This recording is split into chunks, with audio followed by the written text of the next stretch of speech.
Hey there, just a reminder before we get going that the team at The Week not only bring you a wonderful website and this truly indispensable podcast, they also produce The Week magazine. It is the perfect news source for lockdown. Delivered to your door each week, including the best news stories, reviews and columns from more than 200 UK and international sources.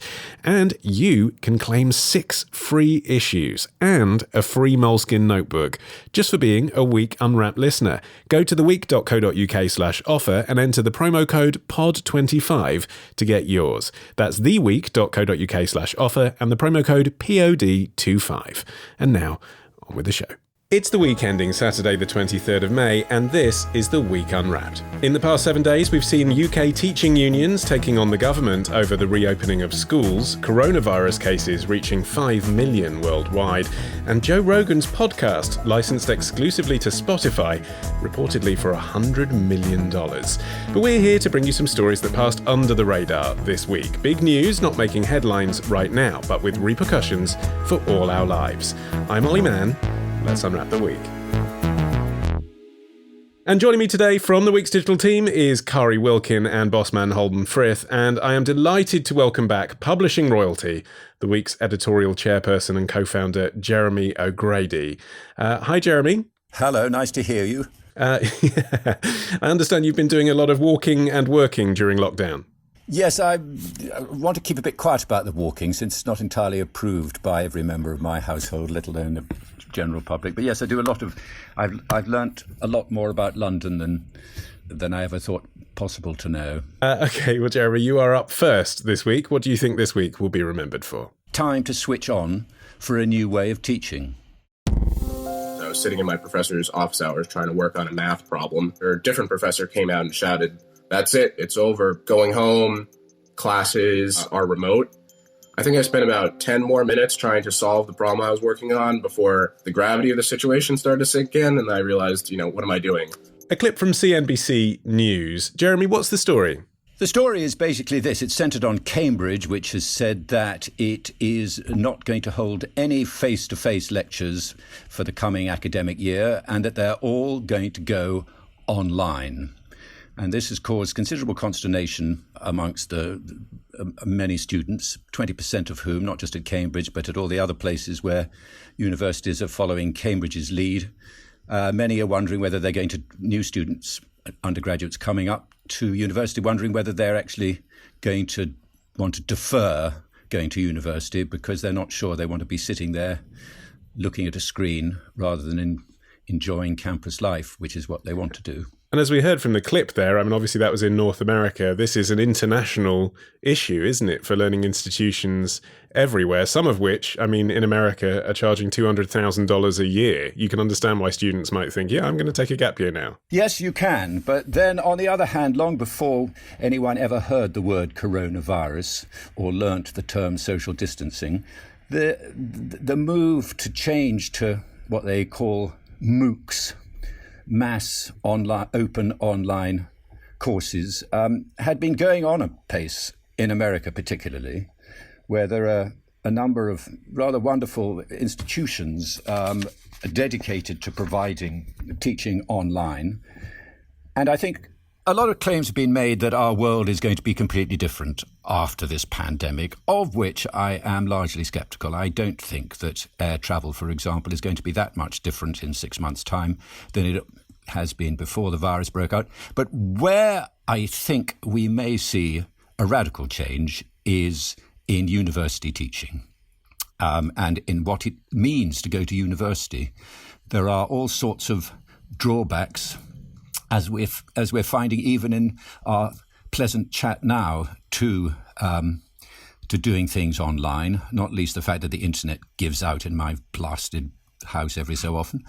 But there are huge advantages, obviously, to being able to get access to the best teaching and to some of the world's greatest lecturers. I think rather like film created A-list actors, we're going to have a change in universities to A-list teachers. Okay, it's an interesting theory, but Kari, that's not the only reason you go to university, is it? You go to university for a whole life outside of the lecture hall.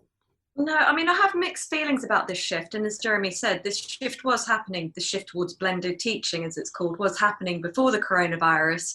But obviously, it's at a much higher rate. And although they had MOOCs, these online courses before, they're not fully accredited degrees. Whereas now this is going to open up the chance to get that accreditation to a whole new demographic of people, which, people who couldn't usually afford to go to university, which is a really good thing. But on the other hand, I think you have to ask, what is the true value of a university education? Is it what you're learning formally, or the life lessons you're learning at a time, particularly when so many young people can't afford to leave home unless they're going to university where they live in subsidized housing and their parents are actually willing to fund that, or if you're rich, at least, if you're fortunate enough to be able to afford that kind of education, your parents will fund you to do that. So yeah, it's certainly a lot more about just the formal education that you're getting, and that's a big factor. But on the other hand, I say that as a university graduate who could afford to go to university, and there are many people who can't, and this can offer them a lifeline, and can also offer universities a lifeline at a time when so many of them are just facing a funding crisis. Holden. Yeah, I think it's hard to argue against the idea of broadening access to university. And if the choice is between having more people accessing that kind of education or not, then we should try and include as many people as possible. But I do think that one of the argument that's been made in favour of online courses is that you can help to break down some of the social class barriers that have maybe prevented people getting to universities.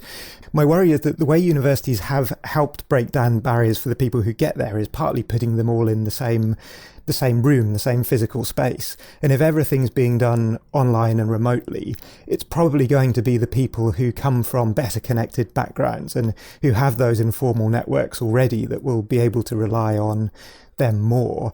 And will be able to keep meeting up in person, unlike those people who are a bit further from the centre of things already and who may end up feeling a little bit sidelined by the online approach. Yeah, I mean, it's hard to argue against broadening out universities, Holden says, but Jeremy, let's try.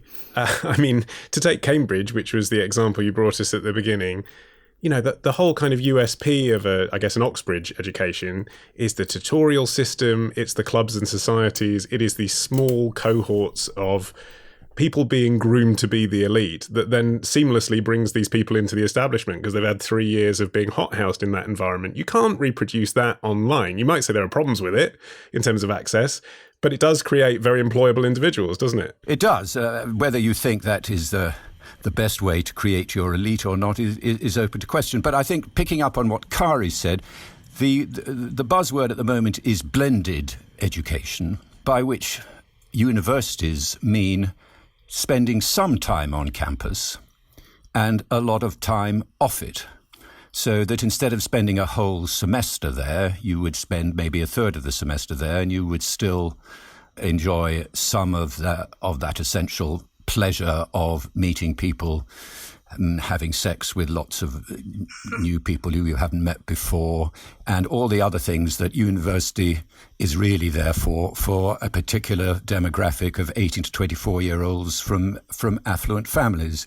But a third of that semester, that's 3 weeks in some cases. Yeah, well, this is obviously something that needs to be negotiated and argued over. And there's no doubt, I'm not sure Kari used the word the value of the education. I would use the word the pleasure of the education. The pleasure of going to university for those who can afford it does reside in precisely those things. It certainly didn't for me reside in going to lectures, to which I have to shamefully say I went to very few. But so the pleasures of that kind of life was very much a middle-class rite of passage, which we'd be very sad to see go. But that is the nature of revolutions, and why the coronavirus, I think, is revolutionary, that only when you force change upon people will they actually give up the pleasures and the privileges of an old and well-established way of doing things. I think another interesting point, something I read that I hadn't really thought about, but someone pointed out, most of us, those of us who can afford to go to university, we finish our education at age 21 or whatever, and that's it, we stop learning. And why is there this sort of, we never bring our knowledge up to date? And at a time now, when this pandemic is going to cause so much, and is causing so much unemployment, again, going online could offer yes, you lose this rites of passage for younger people, but it can draw so many people back into education or into education for the first time. And surely that's a good gain. I think the other opportunity it gives us is to rethink the process of education a bit. I saw one education expert saying that simply translating lectures into an online format really doesn't work, because you shouldn't be doing anything in an interactive format that isn't interactive. And that really can be applied to lectures in a physical space too, in a lecture theatre. And what he was suggesting is that the most successful online courses tend to involve some sort of video lecture, and then people get together in an interactive meeting, so Google Hangout, Skype session, and they do their classwork and their exercises in that kind of setting, seminar setting, with an instructor who can help when people have questions, or students can help each other through it. And that's really kind of flipping the whole educational model, and might make it a more productive environment. If you work in a university town, obviously if you're running a pub or a restaurant, then at the moment your doors are closed anyway.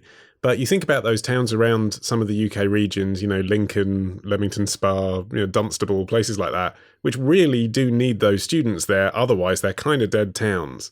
What should you be thinking? Should you be thinking this is coming for us and we're not going to have our clients back? No, you shouldn't. You should be thinking we're going to have many more clients, because we're going to be able to double or triple the university population, because they're only going to be, each segment is only going to be there for 3 weeks per semester. Then the next lot comes. I mean, you're going to have to be inventive about how you do this. And again, going back to the theme of revolution, people tend to be inventive under pressure when they're kind of forced to do so. But there's no necessary reason with blended education. Pretty horrible word, I must admit, but nevertheless, there's gold blended education. You could have more students, not less. You could possibly have some coming in over the traditional long summer vac periods. And I think you also have to consider that this could save a lot of universities. So those jobs would be lost anyway, because universities, particularly even before this pandemic, but even more so now, with the number of foreign students who are saying they're no longer going to come to Britain because of everything that's going on, and the number of UK students who are planning to defer. I read recently that it's been estimated that a total of up to 2.5 billion in tuition fee income is expected to be lost by universities in the next academic year. And many universities were already facing ruin, but so much of your tuition fees go on building upkeep, and rather than paying educators and stuff. So this would allow universities to channel funds into those sort of things and possibly survive. On the other hand, I was just reading a very interesting article in the New York magazine that argues that actually this won't be the saving of universities, that many bricks and mortar universities will still go out of business and be replaced by partnerships between big tech firms and a handful of elite universities. Because if you're going to go online and you could do a degree with Oxford University or whatever, why would you not do that as opposed to going with Aberystwyth or whatever? So it's possible this will become a big tech business, which is, I find, slightly distressing. And Jeremy, just finally on this, if you were a young man again and you were about to go for your Freshers' Week, would you be going this year or would you delay? I'd do anything to get out of the house, so I'd go. Holden, you're up next after this.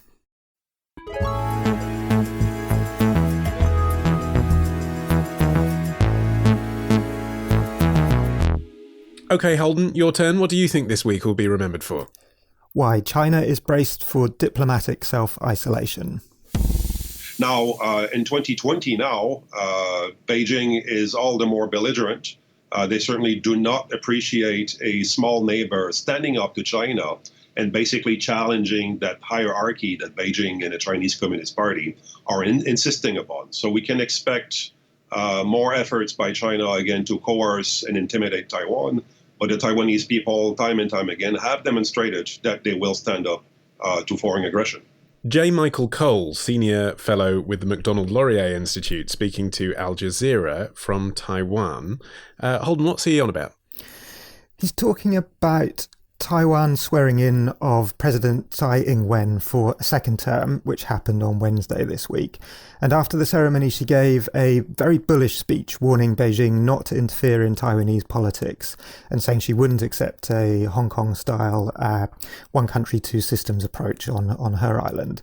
This led, unsurprisingly, to a frosty response from China. But what's more surprising is that the explicit support she got from a lot of other countries, including our own. And those are countries that are usually unwilling to risk upsetting China, but in the new landscape, they are much more willing to back one of its long-term enemies. The new landscape. That seems like a revealing phrase. Just expand on that a bit for us. Yeah, so a lot of analysts have suggested this has come about because of the coronavirus outbreak, and specifically because of the contrasting reactions in China and Taiwan.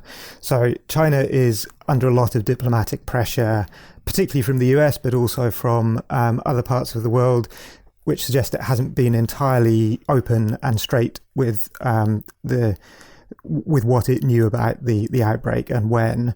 Taiwan, on the other hand, has had one of the most effective responses. It started introducing preventative measures at the end of December, when most of the world wasn't even aware of what was brewing in China. Through a combination of high-tech tracing and testing and restrictions on movement, it's managed to limit its death toll to just 7. That's out of a population of nearly 25 million.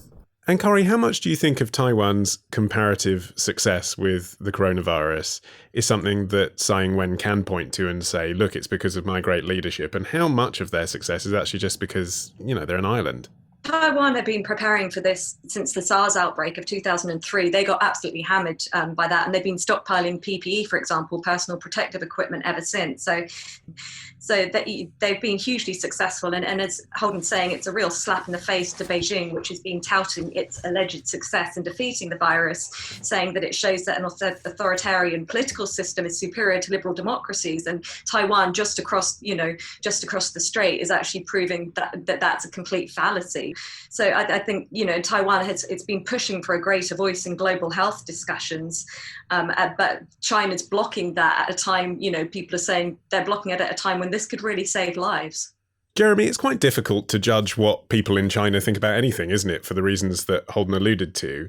But what do you think attitudes amongst Chinese people, as opposed to Chinese leaders, are when it comes to Taiwan? Do you think they want it back? Well, I've no very good grounds for inside knowledge on this. I imagine, given the welter of propaganda they get on the subject, that a fair number of people do, and I should imagine there are that minority who are rather keen on more democracy and more freedoms would look to Taiwan as something of a saviour. My concern about all this really is precisely the power of China exhibited most of all by recent war game simulations in the Pentagon, which were reported in the Times last week, that in any sea battle confrontation with China, the US would lose every time and would have absolutely no chance of defending China if it did come down to military confrontation. The island of Guam, which is an American air base, would go just like that. And really, to me, far more worrisome than this pandemic, because pandemics come regularly through the centuries. But far more worrying is the fact that there seems very little to be able to stop China becoming the new hegemon. Is that how I never know how that word is pronounced, and I don't like it very much, but whatever it is, we've had, as hegemons go, you don't get much better than America for all its very many faults. We're lucky to have had that. With China there, we're going to live in a very different world. Already we're seeing the EU capitulating to China and saying that it's not going to investigate China specifically in its document, but, it was told to take out a line about China because China didn't want it. And once it starts, throwing its weight around in that way, I can only see us capitulating. I think another aspect of the new world we're going to get is going to be a fault line in politics about how to react to China. Already the Tory party has a group much like the European Research Group called the China Research Group, which is really dedicated to distancing ourselves and being more critical of China. set against them are those who say, listen, China means too much to us economically and in every other sphere for us to afford to alienate it. And the only way in the good old liberal tradition is to hope that the authoritarianism and the really foul nature of that regime will be moderated by the nascent middle class. The trouble is that middle class has been nascent for quite a while now, and there doesn't seem to be any slowdown in the authoritarianism. Well, Holden, the Taiwanese are obviously very aware of that growing scepticism about the Chinese, aren't they? And they're capitalising on that. This is the moment that they're using to say, for example, let's invest in our own 5G, as the likes of the USA and the UK are saying, we're not sure we want Huawei running our network. Yeah, they've really seen this, I think, as an opportunity for exerting some kind of soft power and trying to leverage the anger that there is with China into more international recognition. Their status is a slightly odd one in that since 1950 or so, they have been, to all intents and purposes, they've been an independent state, but they are not acknowledged as such by China, and China exerts its influence at the UN and its veto in the Security Council to prevent the rest of the world, most of the rest of the world, from acknowledging it as a sovereign state. That means they can't join the World Health Organization or other UN bodies, and they say that has hampered their response. It limits their access to information, and they've been mounting a diplomatic campaign to get themselves onto that body until China is able to block that, and the WHO has said that it will not extend an invitation. But there is now a long list of countries which say it should be part of the WHO. That includes the UK, the EU, the US, Japan, Australia, New Zealand. And these are all countries which are usually relatively wary about explicitly opposing Chinese will, but because of the sort of moral victory that Taiwan feels it's won, it's been able to convert that into some sort of realpolitik victory. I mean, Kari, do you think this really is to do with coronavirus, though, or would this kind of politics be happening anyway because of what happened in Hong Kong last year? You know, there was widespread support in the West for the people of Hong Kong rallying up against further Chinese rule. For the US in particular, this week actually there was the World Health Assembly, which is an annual meeting of WHO members, and Taiwan had been pushing to be allowed to attend that. It used to attend it until 2016 as a guest, not as a member, but then China blocked it when the pro-democracy government came in, so it hasn't been able to attend since. But other countries had been saying, look, you know, given how much wisdom it can offer us, Taiwan can offer about the response to the coronavirus outbreak, they wanted Taiwan to be admitted, and the US in particular has been the US, which doesn't actually recognize Taiwan as a separate country, but Mike Pompeo has been on Twitter all week criticizing the World Health Organization for not including Taiwan at this meeting. But obviously, yes, this isn't just about, you know, the US wanting to back the underdog. This is about the US getting in a dig at China, you know, at a time of growing tensions between the two superpowers. So there's all sorts of global politics, you know, tied up in this. China's accusing Taiwan of politicizing the pandemic, but who isn't? And Jeremy, if that's true, if it really is just a proxy war between the US and China, is it wise for Taiwan to get involved in it? I quarrel with the idea that it is just a proxy war. The China-Taiwan conflict has been going on ever since Chiang Kai-shek and the nationalists went to what was then called Formosa. There's never been any love lost between the island and the mainland, interrupted, it's true, every so often by a pro-mainland party, so there has been some love gained. But no, I think the tension very much remains there, and Taiwan is very well aware. I mean, President Xi has said that by 2050, Taiwan will be China. By, you know, not later than 2050. Well, if you're part of the establishment in Taiwan, you're not going to be gratified by that news. There's nothing proxy about your relationship with China when you hear things like that. Okay. Kari, you're up next after this.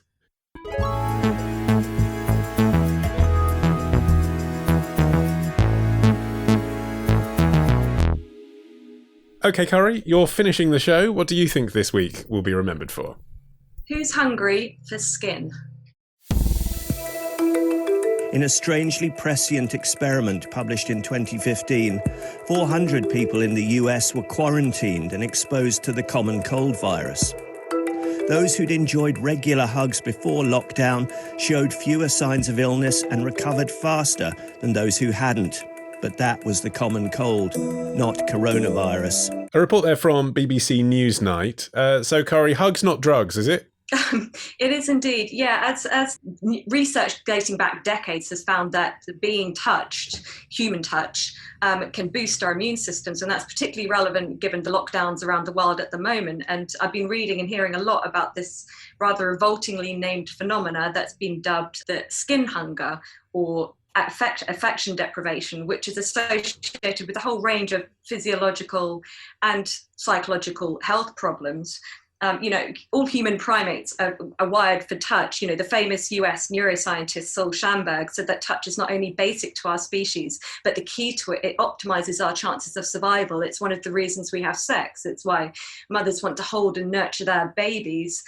And one of the great ironies, and as this study showed, it boosts the immune system by doing various things to the body, which I can go into the science if you like. You can't bring skin hunger to the table and just leave it there and just say it's science. So there are different types of nerve fibers in the skin, but the key one for human touch is called C-tactile fibers. And moving the skin, whether that's hugging or massaging or even exercise, it stimulates these pressure receptors, which sends messages to a nerve in the brain that branches out into multiple areas of the body. And as this activity in this nerve increases, the nervous system slows down, the heart rate and blood pressure decrease, and we also release increased levels of oxytocin and serotonin, like the feel-good hormones. But the really crucial bit is that touch decreases levels of cortisol, which is a stress hormone that destroys what are called natural killer cells, a type of white blood cell that attack viruses. And actually, touch has been shown to increase these natural killer blood cells in patients with HIV and cancer. This is a proven effect, but obviously one of the ironies of COVID-19 lockdowns is just at this time when we need to boost our immune systems, a lack of touch is weakening it. Okay. So, it sounds like a slightly fluffy story, but genuinely you can see the repercussions for the rest of the world here, can't you? You're saying, I guess, particularly isolated people who are in segregation for the next year, perhaps, the over 70s who have got high risk diseases and that sort of thing, not going to be touched for that time, could actually be one of the biggest tolls to affect them. Yeah, there are people who haven't been touched now for months. There's a touch research institute at the University of Miami, which has conducted more than 100 different studies into the effects of not being touched or of touch and what touch can do. And a recent survey conducted by this institute of 260 adults found that 42% felt touch deprived. So this is, a problem that's affecting huge swaths of the population. And obviously it also has major psychological effects. Touch is comforting.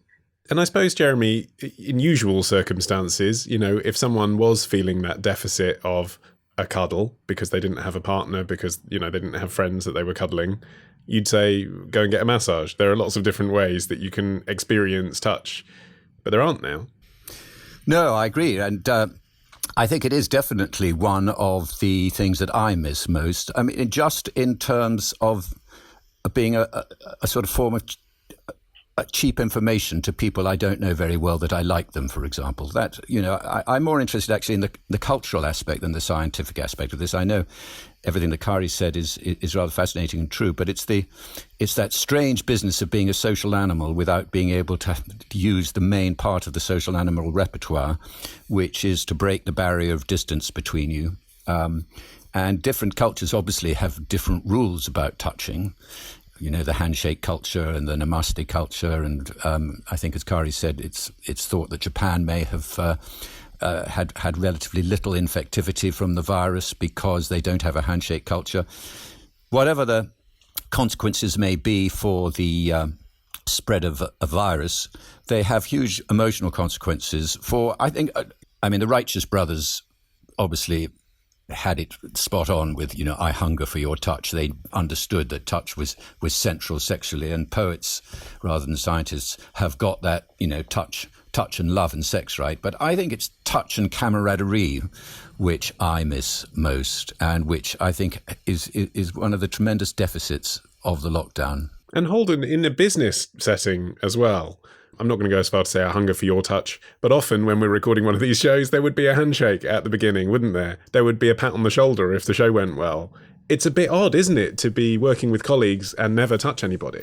It is really strange. And I think it was one of the weirdnesses of the intermediate period where people were still going into work, were still meeting people, but were advised not to shake hands. And there was just that it felt as if you couldn't really start a conversation properly until you'd acknowledged the fact that you weren't going to shake hands and you weren't going to have that physical contact. It made it much harder to establish a bond, even if you weren't thinking of it in those terms. It was just a sort of awkwardness that would then hang in the air for a good few minutes, and you'd have to work your way through it. But are we maybe just all a bit old? If you ask millennials, does it matter that you can't shake someone's hand? It might matter for some, but others would say, well, I do all of my work via email anyway. I'm always, teenagers do all of their hanging out on video chat. So isn't this a phenomenon that was growing anyway? We had a generation of people who weren't that bothered about touching each other. But maybe they were, maybe they're becoming more deprived because of it. During this whole pandemic, even though we're more technologically connected than ever before, people are feeling bereft because our brains can't make sense of why. You can be sat here in my living room on a screen, but I can't touch you. I can't pat your arm. And I think it's, even if younger people aren't shaking hands in that same way, we are being deprived, and it's a societal shift that isn't just a result of this pandemic. And I don't think it's a good thing. I think that's wrong. I think the great fear that has gripped us on this is going to pass, and that, Kari, you and I will be shaking hands again in the fairly near future. I hope so, Jed. I really do. Okay, to conclude, I'd like all of your individual opinions on this. It happened to me yesterday. We, my family, met up with my mum, keeping appropriate social distance, public place, etc. She brought along a hazmat suit so that she could hug my son. I don't know how seriously she really thought that we'd all say, yeah, put on something that makes you look like a giant beekeeper and go for it. But she brought it and asked if she could do it, and I couldn't tell if she was joking. And I said no. And the reason I said no is because I thought, A, it might freak out a 4-year-old to see his grandmother put on this giant protective suit. And B, I thought he understands the distancing thing quite well now. He's keeping his distance from grandma. He's not going to maybe understand that he can't hug everyone in a special suit. What would you have done? Jeremy, would you allow your children or grandchildren to be hugged by their grandmother in those circumstances? I would have hugged her and let my son stand aside. Kari? And yeah, I'd have hugged her. Holden? I think I would. It reminds me of the Naked Gun do you practice safe sex scene where they then emerge in full body condoms. So maybe that's the public health message of the future. I'm waiting to see Matt Hancock at the press conference dressed accordingly. Well, that is it for another edition of The Week Unwrapped. Big group hug, virtually. A long distance thank you to Jeremy, Kari and to Holden. You can listen to our entire back catalogue with a loved one right now. It's perfectly safe, but it won't cure skin hunger. Just search for The Week Unwrapped on your podcast app of choice. I've been Olly Mann. Our music is by Tom Morby, the producer Sarah Miles at Rethink Audio. And until we meet again to unwrap next week, bye-bye.